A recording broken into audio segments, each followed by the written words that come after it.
உங்கள் favourite TV ஷோக்களை இனி miss பண்ண தேவையில்லை. ZEE5 இல் முற்றிலும் இலவசமாக காணுங்கள். இங்கேயும் எப்பொழுதும். இங்க பாருங்க, இது வரைக்கும் இவன் சின்னதா நமக்கு நல்லது செஞ்சதல்ல, இந்த சொத்தை ஆட்டை போடதானோன்னு ஒரு பெரிய சந்தேகம் எனக்கு. அதனாலதான் என்னவோ மாப்பிள்ளைய தாக்கி மறைச்சு வச்சுட்டு ஒன்னும் தெரியாத மாதிரி நம்ம முன்னாடி நடிச்சிருக்கான். என்ன மாதிரி உண்மையானவங்களை யாரும் மதிக்கிறது இல்ல. ஆனா இவனை மாதிரி ஆளுங்க நடிச்சா உங்களை மாதிரி அறிவாளிங்க கூட நம்பிடுறீங்க. இவன் பேச்ச நம்பி நம்ம ரேவதி கையில மோதிரம் போட சொன்னீங்க. நல்ல வேலை அப்படி எதுவும் நடக்கல. கடைசி நேரத்துல இவன் குட்டி வெடிச்சதால நம்ம ரேவதி தப்பிச்சா, இல்லனா என்ன ஆயிருக்கும்? ஈஸ்வரி, இவ்வளவு தூரம் நடந்ததுக்கு அப்புறமும் எதுக்காக வேண்டாத மனசங்கடம்? பேசாம இவனை வெளியில அனுப்பிடு.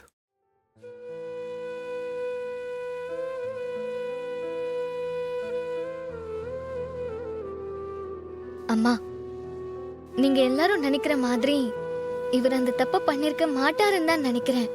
இதுல ஏதோ சூழ்ச்சி இருக்குமா? வேற யாரோ தான் மகேஷ அடிச்சு அவரை மறைச்சு வச்சிருக்கணும். என்ன ரேவதி புரியாம பேசுற? மாப்பிளே இவன் தான் அடிச்சான்னு சொல்றப்போ நீ நம்பாம இருக்கிறதே எனக்கு ஆச்சரியமா இருக்கு. அவரும் இவர் மேல டவுட்டா தானே சொல்றாரு, ரொம்ப கான்பிடென்ட்டா சொல்லலையே.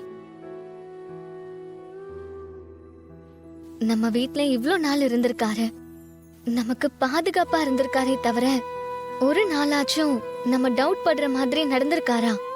நம்ம கிட்ட கண்ணியமா தானே நடந்திருக்காரு.